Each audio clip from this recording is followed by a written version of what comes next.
Difference of opinion over the government's rural school bus program has moved from saber rattling to an outright punch-up over whether or not the plan is the best use of taxpayers' money. The opposition on one side saying it is a grand waste of taxpayers' funds, that it has a better plan which involves giving financial support to 20,000 students to allow them to make the trek to and from school daily, while the government maintains that its provision of 100 plus buses and the fact that this will serve thousands of students daily, giving them a dedicated mode of transportation to and from school, is the better plan, is the better use of taxpayers when we get the perspective of two informed stakeholders as we debate which plan of the two major political parties is best for moving students in rural Jamaica to and from school on a daily basis. It's Lead Story Monday style. Let's start the show.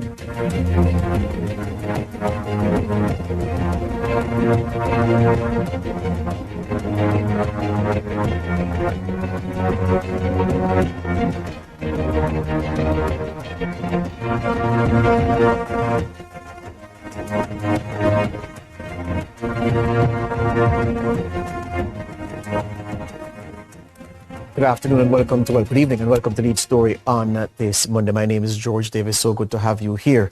And it's another day to advance the education, information, and sometimes the entertainment of this great nation of ours. The issue of the rural school bus program and the government's implementation of same has come in for staunch criticism from the opposition PNP, direct criticism as well. In recent times, the PNP have used constituency conferences to bash this program, calling it a grand waste of time. Now, we all know the design of the government's program, set to be implemented in phases. A pilot program is already in play in the parish of Portland, where the Minister of Transport, Darrell Vaz, has his stronghold of West Portland. That's a constituency he represents in office. Neighboring him is East Portland, represented by his wife Anne-Marie. And that's where the pilot is, to ferry students in Portland to and from school using buses bought and brought from the United States. The U.S. school bus system previously used these buses. They've been retired by the U.S. authorities. The government has taken them on board. Vaz says, look,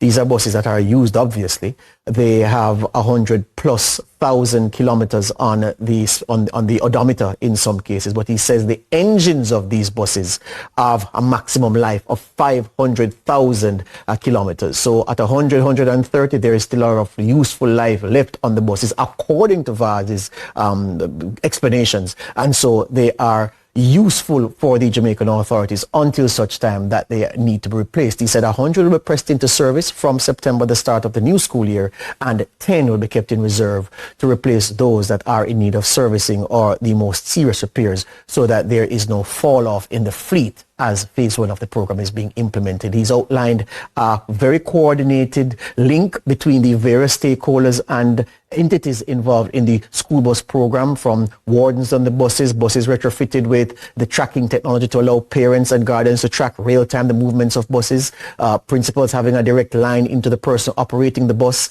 the security features that can serve as a disincentive to hostile and aggressive behavior on the buses. And he says that this will reduce truancy, it will reduce absenteeism, and it will allow families who are unable to afford the fare to send their children to school, give them a route that is safe, reliable, and very cost effective, given that a ride on this bus will only cost $50, regardless of how far that student will have to be ferried by the said bus. The opposition PNP have said, no, that's not the best use of taxpayer money. What they are proposing to do is that those students who are not on path, the program of advancement through health and education, they'll give them a transport subsidy, give a transport subsidy to the families of these students, 20,000 of them, to be able to afford school transportation. And at the same time, the PNP says that, look, private operators, which it says will be squeezed out by the government's school bus program. The government says no, but the opposition says yes.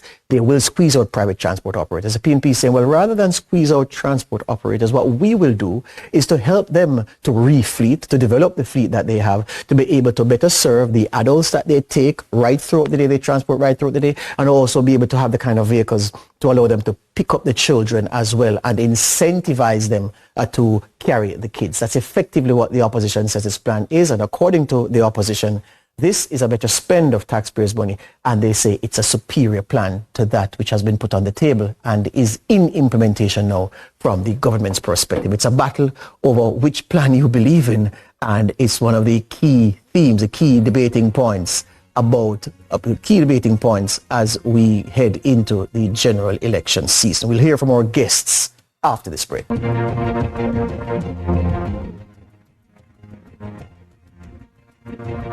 So I certainly hope that my explanation in segment one gave you a clear idea, as clear as is possible in the time I was allotted, about the various plans, the competing plans of the opposition PNP and the ruling JLP, where the school bus program is concerned, and how best to transport rural students. The upshot for me in the dueling dragons debate between the two sides is that heading into a general election, here we are, where a serious policy difference exists around the transportation of students in rural Jamaica. That for me is a win already, regardless of which side of the argument is the superior side. The fact that this is a serious debate going into an election does suggest to me that the democracy is healthier than we think, regardless of which side of the coin you fall on. Well, the president of the NPTJ, that the National Parent Teacher Association of Jamaica, Stuart Jacobs, is with me, and the man set to take charge of the Jamaica Teachers Association, Mark Malaver, is also here. He is the CEO, effectively the principal of Yallas High School in St. Thomas. Good evening, gentlemen. Good evening, George. Good evening to your listeners. Good evening, President-elect. All right, great.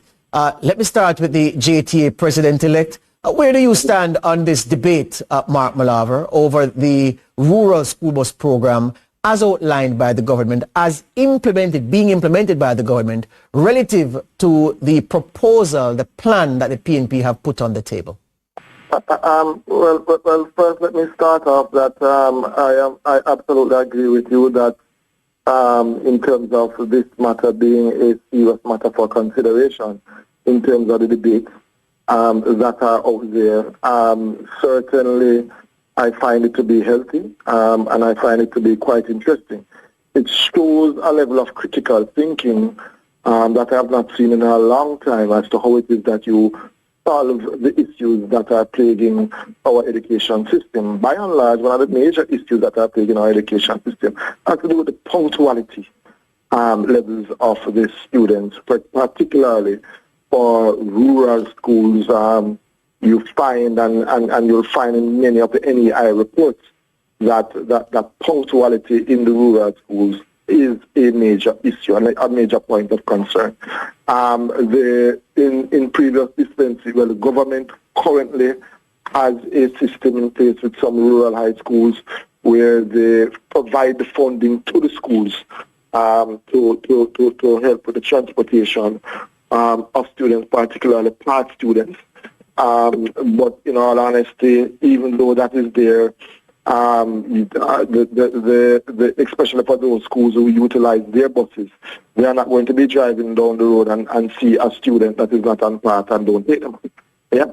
But there are wider issues, because the reality is that students come from different parts of the community, some deep rural, some across river, all that sort of thing. Yeah? And there are real issues as to how it is that you get the students in. I think both arguments have significant merits, but I also believe that there are some demerits in terms of the arguments as well. The merit with respect to the current status quo with the movement of students as is proposed by the government, I am not hearing the sort of dialogue that I would want to hear in terms of the turnoffs and getting up into some crevice and corner to move the students. One of the major issues that I have in terms of concern is getting all of these students in one space might create issues of student discipline, might result in escalation of fights and tensions. How do you treat with that? Yeah. On the opposition side, I certainly want to hear more details coming from them as to how it is that they plan to really roll this out. To impact the movement of students in a significant way. Those are my issues. Yeah.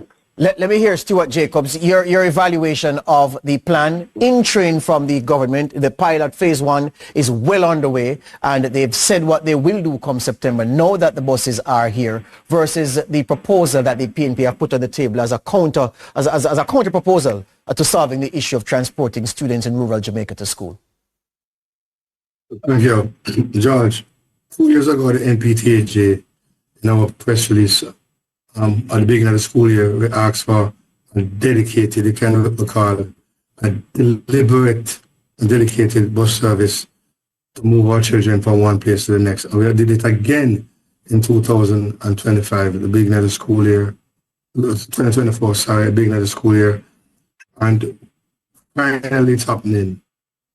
Frankly speaking, it is a good move that it is happening, because the parents of Jamaica asked for a couple of things with our children going to school, and that is safety, that it costs where we can afford it, and also that our children are not overly exposed. The new system that started and is to come in September, from our indication, safety is there, because we also have that we will also witness better behaviors in the school, in the buses. Remember this, based on how this bus system is going to be rolled out, it's going to be an extension of the school, because a warden is going to be on the bus to ensure that the behavior is kept.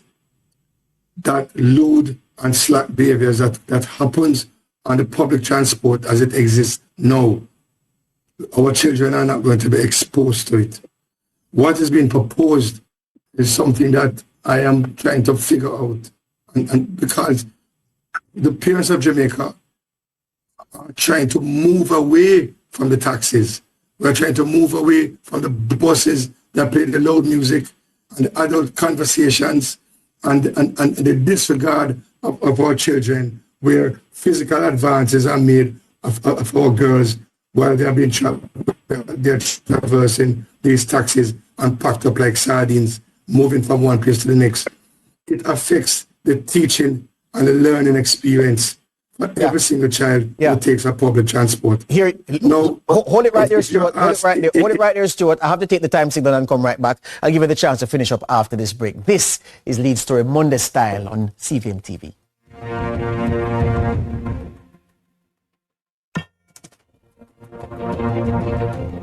Our discussion with Stuart Jacobs, head of the NPTAJ, National Parent Teacher Association of Jamaica, and Mark Malaver, the principal of Yalas High School in St. Thomas and the president-elect of the Jamaica Teachers Association. Before the break, Stuart Jacobs was saying that the government's program as it is being implemented for transporting students in rural Jamaica aligns with what the NPTAJ has been calling for, and he's emphasizing that it's not just about moving the students, but it's how the students are being moved, and the fact that measures are in place to enforce discipline and to ensure that that discipline is maintained, and that the safety of the students is paramount, and that seems to be catered for under this plan, even as he says, well, that there are some more details that he has not heard yet from the opposition to allow him to take a position on the strength of their proposal. Stuart Jacobs, before I took the break, you were saying that the teaching learning experience is being catered to under this government plan being implemented. Yes, it is, because there's a smoother transition from school to home and from home to school.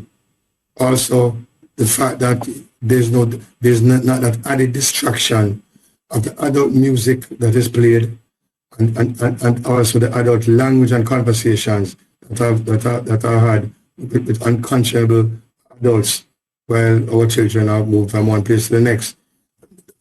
Also planning.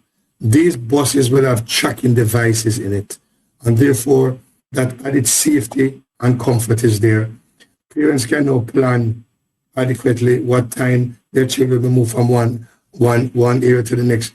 We've asked our parents through the island, there's going to be central points where the children are taken to. And that is usually where they have a problem moving from those areas or reaching those areas. The minor part of the transportation is when they have to go into what is known as the hinterlands. Yes. A couple miles up. They will, of course, have to take public transport. Yes. And I wish there could be a solution. Yes.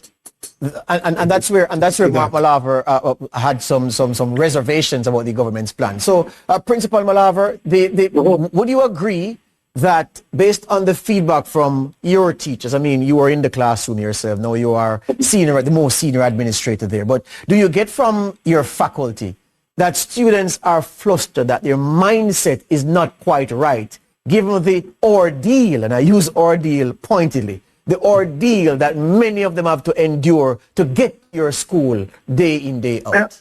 Well, there's no doubt that there's a level of frustration amongst parents, among students in terms of getting to school on time. I always say to my students, no matter what is happening, whether I don't care what is happening, you get here on time. Yeah, it's important that you get here on time. So I understand the level of frustration that many parents, many students face. But there are larger issues. One, and I don't hear us talking about it in terms of what is happening in the home.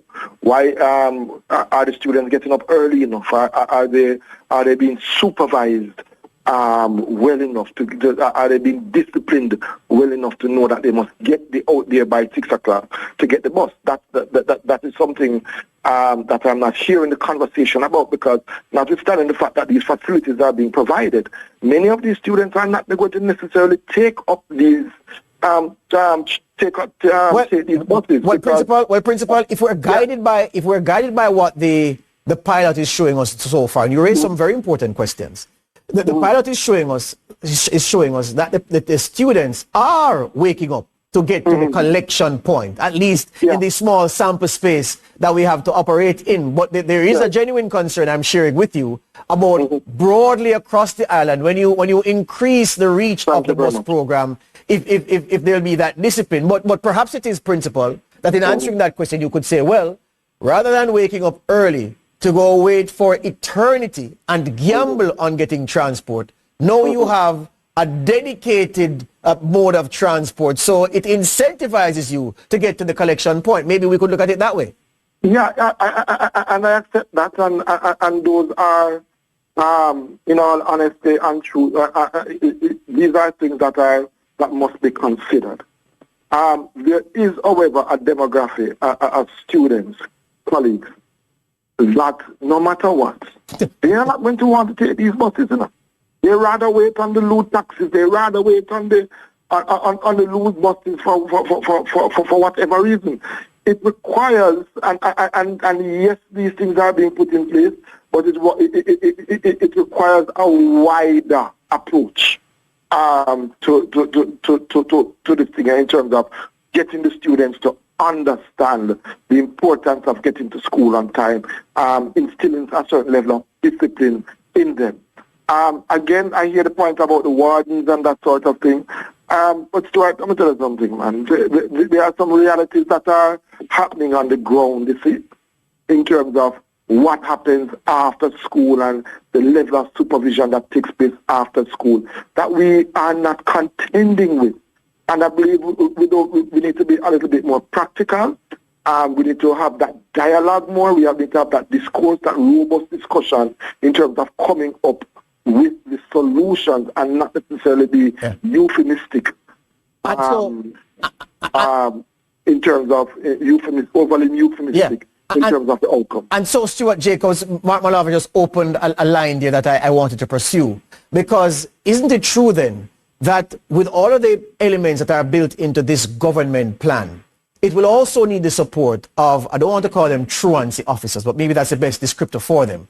These collection points where students are expected to mass to go on these school buses, there's going to be needed that kind of presence at these mass pickup points to ensure that the discipline is held while the buses are coming, while the buses are being loaded, so that students board them as per schedule, and that it doesn't become one grand loitering spot where conflicts are settled, intra-school rivalry during champs time, quiz time, this kind of competition time, to support the discipline and the order that the bus seeks to provide, especially with the presence of wardens on these buses to maintain the discipline.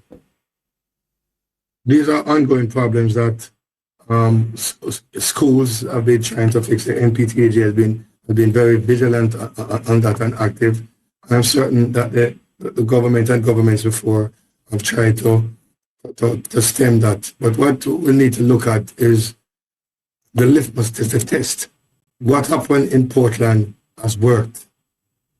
When you listen to the parents in Region 2, for us is Region 2, when we listen to our parents in Region 2, it has been positive all around. Yes. And when I say positive, it means that there's not been any issues per se that is alarming at the pickup points, the bus bay, and so on. Yes. And Port Antonio. There's not been any.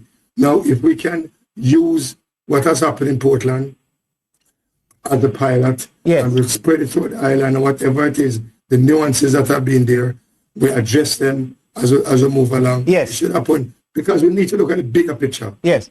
The bigger picture here is this. The rural transport, the dedicated and deliberate rural transport is designed to stem some of these issues. Yes.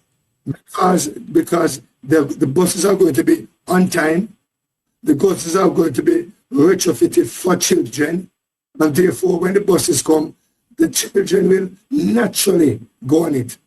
I think we major in the minor when we say that some children are not going to go on the buses. It's going to happen anywhere you take it. Hear you on that. I have to leave it there with you. Malava, the last word to you, 20 seconds. Is there enough, you believe, in this government plan for it to succeed? Well, here's where I'm at. I think it's a start in terms of what the government is proposing and what they want to do. Stuart is right on some things in terms of, there is a need for some sort of program of this nature. What is most important for me is that in the discourse, in the discussion, that we look to come up with the right solutions to treat with the issue of truancy and unpunctuality and students not being punctual to school. Hear you on that. Gentlemen, that's all the time I have. Stuart Jacobs, Mark Malava, thank you, gentlemen. All the best to you. Really appreciate your input, and we look forward to the best possible program taking effect and taking hold in the school system, transport system, for the benefit of the children and the safety of the future of this country, is what I want to say. That's my time. I make way now for the news at 7.